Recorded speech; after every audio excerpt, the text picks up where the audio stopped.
chase Hei-Yi with the blue futon. Out of the box or out of the wall, wherever you want to call it, we have Nightfall. Yeah, I caught it correctly. Let's go. Have I seen this movie before? Absolutely not. And I think this is from China. So let's see if this night falls on your soul.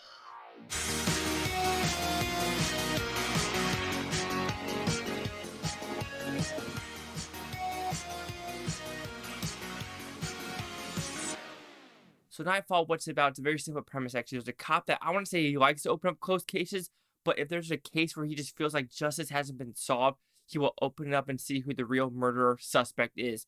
At the same time, a criminal that's been in jail for 20 years is now out.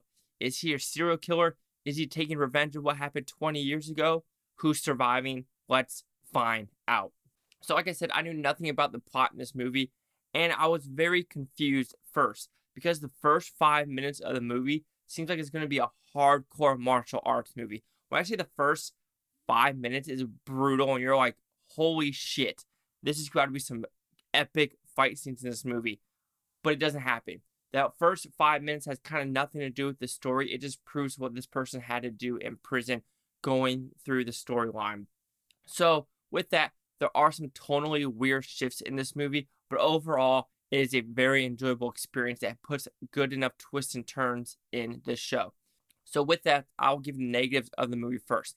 Like I said, there's some weird tonal shifts in this movie where it's like, doesn't want to be a serial killer movie, doesn't want to be a martial arts movie, doesn't want to be a cat and mouse movie, doesn't want to be a murder mystery. There's very few shifts in this story where you're like, where is this going to go? So there's a little bit of a for me because like I said, I was expecting a martial arts movie and I did not get it. So my heart hurt a little bit because I love me some martial arts movie, but what I got in return, I'm okay and I could dig it. But like I said, those weird tonal shifts was very interesting. Also the CGI. The CGI was not good when it had to do with those sky ramps, if you want to put it that way, where you have to get to from point A to point B in the sky. I could call it a gondola. Yeah, let's call it a gondola if you want to put it that way. When they're in that gondola, the CGI on the outside is very, very bad.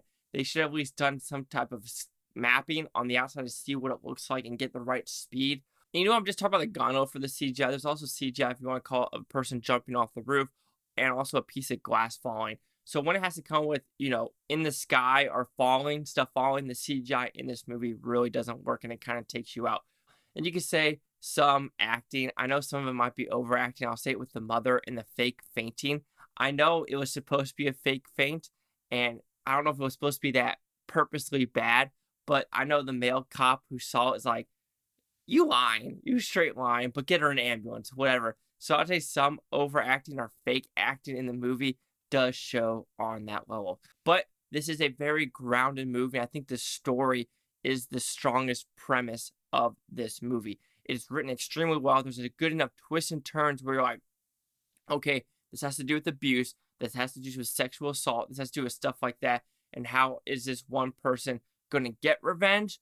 Or did this person actually have a stalker motivation where he is killing all these girls that he enjoys? Because I don't know if it's good or bad that the movie did this, but there's a scene where he gets out of jail and he's looking at all these girls and he's like, oh yeah, he's looking like a straight stalker or a creeper. So you're thinking he's going to go one route, but the movie takes you another route, but then also goes kind of another route. So you're like, I don't know what you want me to think about this person. Do you want me to think of it as a good vigilante with some sexual desires, or is it just a guy who wants to live with his life and goes back to the one he loves? So you could call that a negative or a positive of how they portray this person, but I do think it could be, they could have done a little bit better because I didn't think this person should have been such a pervy character like they're trying to set him out to be. Like, I understand, like I said, there's some serial killer aspects that they added to this person, but I don't think it adds the MO of what is actually occurring on this screen, if that makes sense. I don't want to spoil it, even though I doubt no one's really going to watch this one, but it's still one of the things where I really don't like giving spoilers in reviews. But like I said, I think the story is the best part of this movie. The acting is really good, and just the actual feel of the movie is extremely grounded with this type of movie. That's all I'm going to say about Nightfall. Like I said, I think it's a strong movie, great premise, great story, good acting, and everything involved about the whole abuse thing. It's like, yeah, People need to talk about it. I do wish they talked more about this whole UK prosecutor that was kind of just thrown in there for no reason, even though it seemed like in the credits or in the beginning, it was going to be a big part of the story. But like I said, good movie. Watch it. Just be forewarned, the CGI isn't the greatest, as well as expect the first 5 minutes to be completely out of left field and not to come back ever again. So Nightfall will receive a 4 out of 5 Futons, which equals that 80%. So see the critics' news scores gave this one. So we have 0 critics. There's actually technically one of them, and they give it a positive of a B rating. And then audience, they give it a 54% with over 100. No critic consensus. Interesting that the audience score gave it a 54. I wonder what they didn't like about it. I wouldn't be surprised if it's that whole weird tonally shift from the first 5 minutes. They're expecting a martial arts movie, but instead they got kind of a serial killer, murder mystery, whodunit, stalkerism, abuse, sexual abuse, and stuff like that, substance abuse. So, I don't know. I thought it was one of the better Chinese movies that I've seen. So anyway, 80, technically a B, or 100, as well as at 54. Chi-Yeung with the Boo Futon. Like, comment, subscribe. Let me know what you think is Butontopia. You Bootonians, thank you for watching. Have a great day. And I always wonder with titles in the movies, right? Nightfall. In Revenge, there's a fine line between life and death. Nightfall. I don't know.